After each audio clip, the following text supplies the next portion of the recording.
Sebuah kontradiksi yang cukup rumit di dalam kepala saya. Di satu sisi, pendidikan bisa memperbaiki kesejahteraan ekonomi seseorang. Di sisi lain, orang yang tidak memiliki kesejahteraan ekonomi tidak bisa menempuh pendidikan.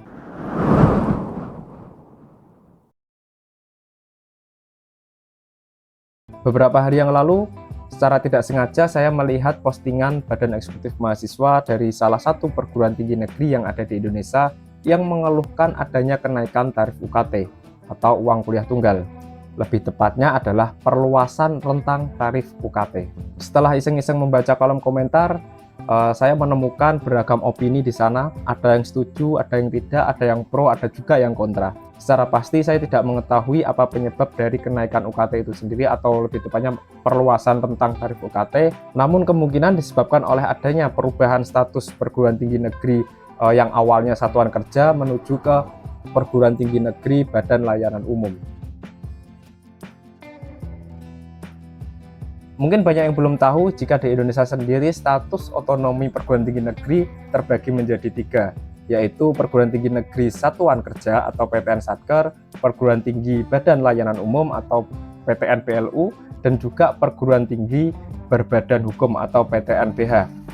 Lalu apa perbedaannya? Pertama, ada PTN-Satker yang merupakan perguruan tinggi yang beroperasi di bawah naungan kementerian. Dalam hal pengelolaan keuangan, pendapatan dari PTN-Satker nantinya masuk terlebih dahulu ke kas negara atau ke rekening negara sebelum nantinya dikembalikan kepada PTN-Satker untuk dipergunakan sebagaimana mestinya. Level otonomi PTN-Satker berada pada urutan yang ketiga atau yang paling bawah. Kedua, ada PTN-PLU atau perguruan tinggi negeri Badan Layanan Umum, yang merupakan perguruan tinggi otonomi perguruan tinggi yang berada pada level 2. Dalam hal pengelolaan keuangan, PTN-PLU memiliki kemandirian untuk menerima dan juga mengelola segala macam bentuk pendapatan non-pajak, namun nantinya harus dilaporkan atau melakukan pelaporan kepada negara. Ketiga, ada PTN-BH atau perguruan tinggi negeri berbadan hukum, merupakan perguruan tinggi level otonomi perguruan tinggi yang paling tinggi atau berada pada level 1. PTN-BH memiliki wewenang untuk mengelola secara mandiri segala macam bentuk sumber daya yang dimiliki oleh PTN,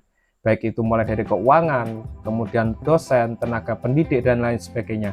Bahkan PTN-BH itu juga memiliki wewenang untuk membuka ataupun menutup program studi. Terdapat hal menarik yang dinarasikan oleh BEM tersebut melalui postingannya, atau lebih tepatnya melalui captionnya yang berbunyi, "Kita berada di ambang perubahan. Kampus ini menjadi perusahaan pribadi, ladang mata pencaharian untuk memperkaya institusi." Perusahaan pribadi untuk memperkaya institusi, ya terserahlah ya. Pada dasarnya, setiap usaha untuk meningkatkan pendapatan, atau dalam hal ini adalah perluasan tentang UKT, itu pastilah bertujuan untuk meningkatkan kekayaan. Dan setiap peningkatan kekayaan itu ditujukan untuk meningkatkan kesejahteraan. Kesejahteraan bagi perguruan tinggi memiliki arti peningkatan kualitas pendidikan, peningkatan kualitas infrastruktur, peningkatan kualitas sarana prasarana, peningkatan kualitas pelayanan, dan lain sebagainya. Seharusnya ini bukan merupakan hal yang asing dan juga bukan merupakan suatu hal yang salah, karena memang negara kita menyediakan sistem tersebut bertujuan untuk peningkatan kualitas pendidikan, peningkatan kualitas dari perguruan tinggi itu sendiri. Tarif UKT sendiri pada PTN-PLU itu ditetapkan oleh Kementerian Keuangan dengan memberikan ruang pada pimpinan PLU. Ingat, memberikan ruang, bukan berdasarkan. Dalam pandangan saya, permasalahan sebenarnya bukanlah pada tarif UKT, karena nantinya penetapan tarif UKT sendiri ke setiap individu mahasiswa itu akan didasarkan pada status atau kemampuan ekonomi dari latar belakang mahasiswa itu sendiri. Sehingga di sini sebenarnya sudah clear. Kalau mahasiswa dianggap mampu membayar 3 juta, ya sudah, berarti UKT-nya 3 juta. Kalau mahasiswa dianggap memiliki latar belakang dengan kemampuan membayar UKT 2 juta atau bahkan 0, ya sudah, maka angkanya sekian. Sehingga dalam penetapan UKT seharusnya clear. Permasalahan sebenarnya adalah tidak dimilikinya kesempatan belajar di perguruan tinggi negeri oleh karena sebab tidak mampu bayar, tidak mendapatkan beasiswa, ataupun tidak lolos seleksi ujian masuk. khusus untuk tidak mendapatkan beasiswa dan juga tidak lulus ujian seleksi masuk, itu mungkin akan saya bahas di video yang lain. Tidak mendapatkan kesempatan belajar karena masalah ekonomi, karena tidak mampu bayar ataupun tidak mendapatkan beasiswa, dalam pandangan saya ini merupakan permasalahan struktural yang cukup mengakar di kehidupan masyarakat kita. Berdasarkan penelitian yang berjudul Tingkat Pendidikan, Upah Inflasi, dan Pertumbuhan Ekonomi Terhadap Pengangguran di Indonesia, menunjukkan bahwa tingkat pendidikan rasio SMA tidak berpengaruh secara signifikan terhadap tingkat pengangguran.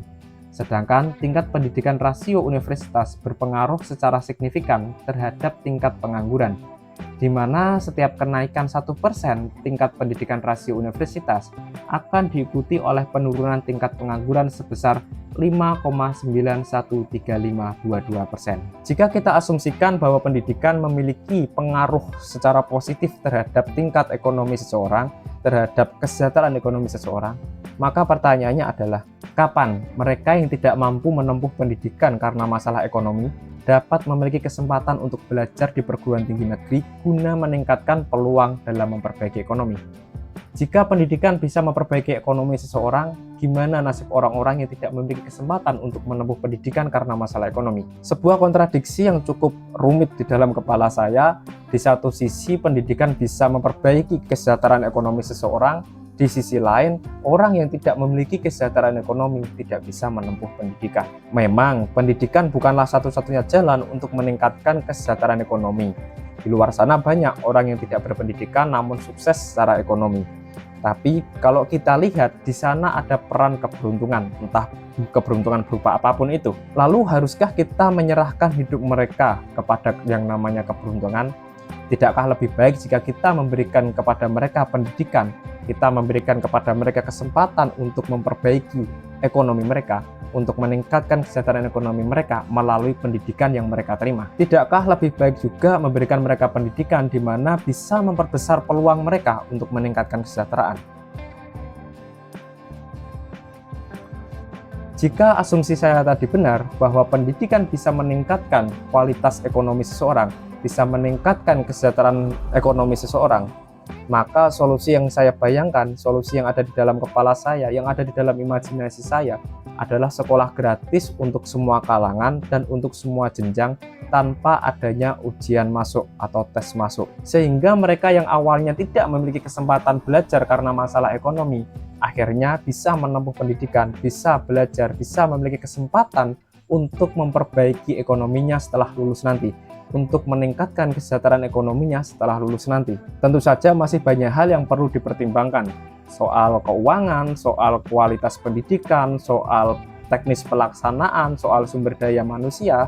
Namun karena keterbatasan saya hanya mampu berangan-angan sampai sejauh itu, atau mungkin sampai sependek itu, sesempit itulah angan-angan saya. Saya sadar betul sebagai orang awam, argumentasi yang saya sampaikan dan juga analisis yang saya sampaikan masih mengandung logika-logika yang loncat, logika-logika yang tidak struktur, dan logika-logika yang mungkin perlu dipertanyakan lagi keabsahannya.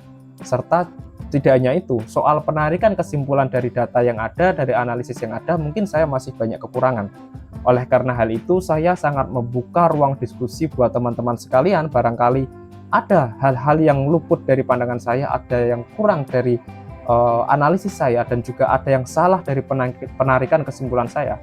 Kalian boleh banget memberikan pandangan kalian, dan kalian bisa langsung saja menulisnya di kolom komentar. Sampai jumpa pada video selanjutnya.